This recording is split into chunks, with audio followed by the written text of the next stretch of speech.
All right, in a race that could redefine global power dynamics for centuries to come, Beijing has just taken a commanding lead. Chinese scientists have created temperatures 6 times hotter than the core of our actual sun, potentially unlocking unlimited clean energy while Western competitors fall behind. Take a look at this report. For 17 minutes, a machine in China held something 7 times hotter than the center of the sun. The headlines say it leaves NASA behind. NASA was never in this race. Here's what actually happened. There's a real breakthrough buried in this story, and there's a layer of nonsense piled on top of it, and almost nobody online is bothering to separate the two. So that's what we're going to do. By the end of this, you'll understand China's artificial sun better than the people who shared the headline, what's genuinely historic about it, what's flatly wrong, and the one question that decides whether any of this ever powers your home. Stay with me, because the most impressive number in this story is also the most misleading. First, the real thing, because it is real and it is staggering. On January 20th, 2025, in the city of Hefei, a reactor called East held a cloud of superheated gas, plasma, at over 100 million degrees Celsius. Not for a flash, for 1,066 seconds, 17 minutes and 46 seconds. And it held it in the hardest, most useful state to control, the exact state a real power plant would need. Scientists call it H mode, and it is the operating mode ITER, and every future commercial reactor are built around.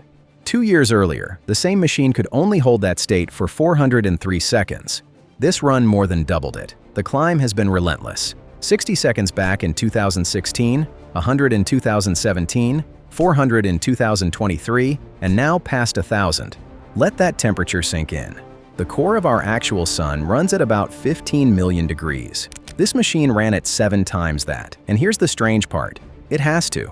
The sun fuses hydrogen using crushing gravitational pressure that we simply cannot reproduce on Earth. So to force those atoms to slam together and fuse without that pressure, you have to compensate with raw heat. You have to build something hotter than a star, which raises the obvious problem. What do you hold a 100 million degree fire in? Nothing. There is no material on Earth, not steel, not tungsten, not diamond, that wouldn't instantly vaporize on contact. So you don't use a material, you use a magnetic cage. The machine is a giant magnetic donut, called a tokamak, that suspends the plasma in a vacuum on invisible field lines, so it never touches a wall. A core hotter than the sun, floating a few meters away from magnets, chilled to minus 269 degrees, colder than deep space.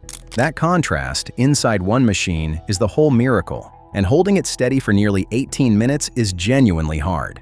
Plasma is violent. It wants to twist, bulge, and tear itself apart in thousandths of a second. The team had to double the power of their heating system, line the exhaust with the only metal stubborn enough to survive the heat, tungsten, and constantly suppress eruptions that behave like miniature solar flares. So when I tell you the headline is wrong, understand, the science is not the problem. The science is breathtaking. Let's anchor a few of these numbers so they actually land. The heating system alone, before the upgrade, pushed energy equivalent to about 70,000 household microwave ovens, all firing at once into a space a few meters wide. The team doubled it. The machine itself stands 11 meters tall, weighs 400 tons, and contains nearly 1 million separate components that all have to work in perfect coordination every single time. Over its life, it has run more than 150,000 experiments and generated around 2,000 patents. This is not a stunt. It is one of the most sophisticated machines humans have ever built. Now, here's the part the viral posts conveniently skip. That machine did not make power. Not 1 watt of electricity went onto a grid. In fact, it did the opposite.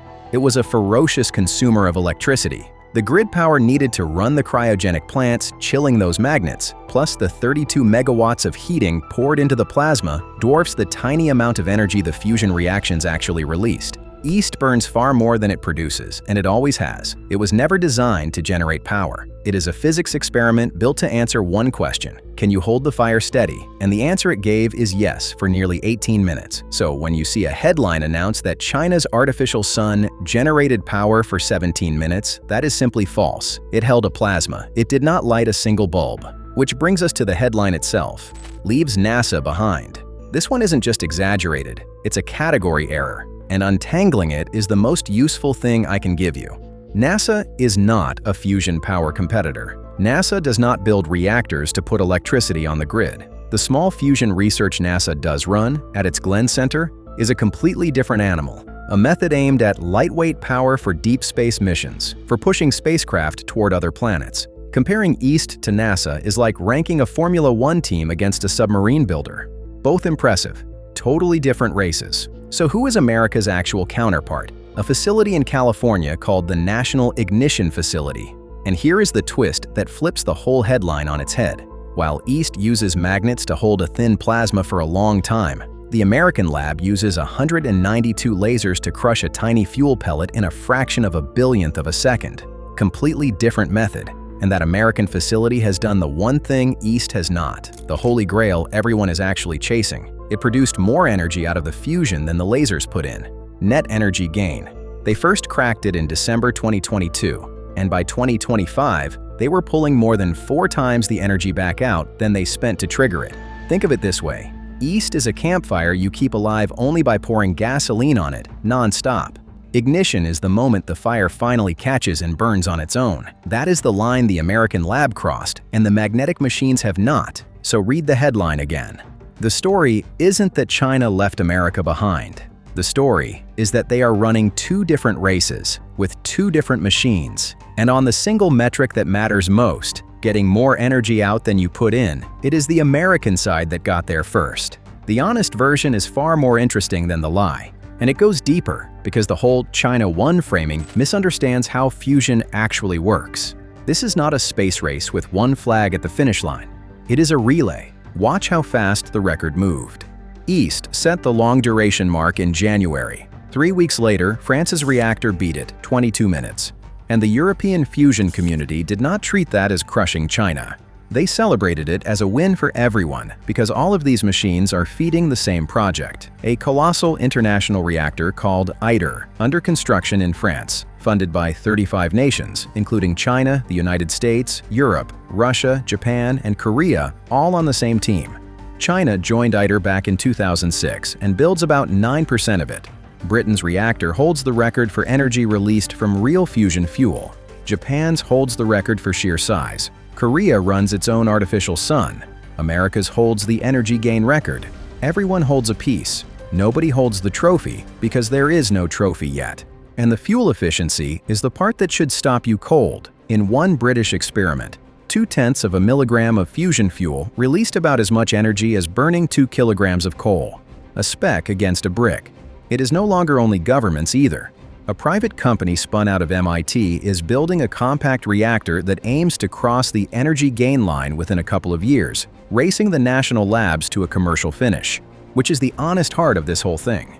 You have probably heard the old joke. Fusion is 30 years away and always will be. So why, after a breakthrough like this, is it still not powering your house? 3 brutal reasons. First, the energy math.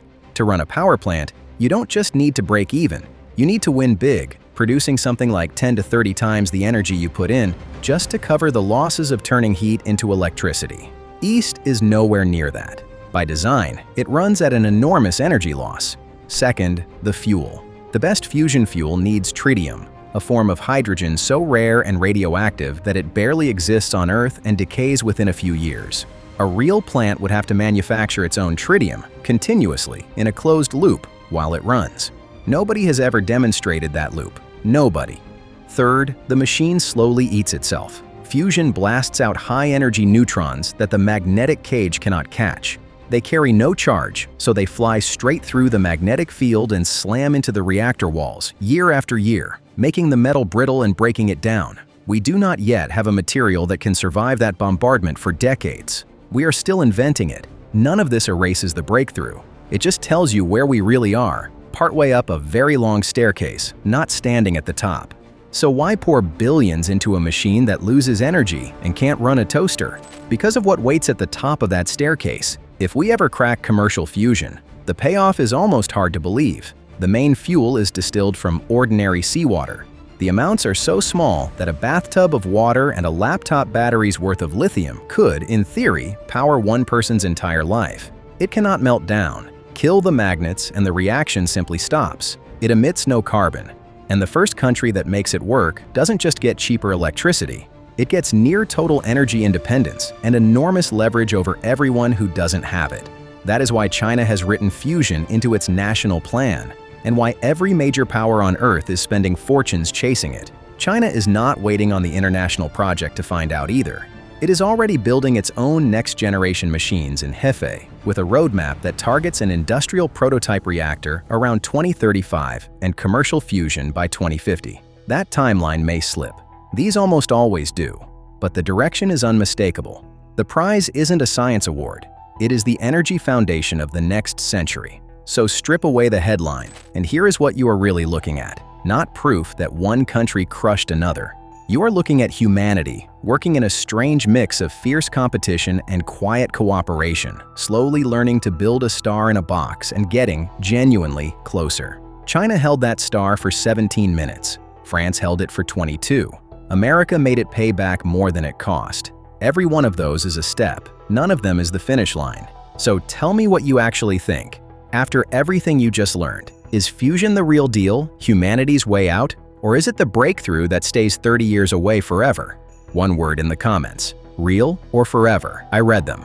If this turned a confusing headline into something you actually understand, that is exactly what the like button is for. Subscribe and hit the bell, because next, we are going inside the machine that already did the thing everyone is chasing. The lasers in California that pulled more energy out than they put in, and what it would really take to scale it up. You will not look at a power bill the same way again.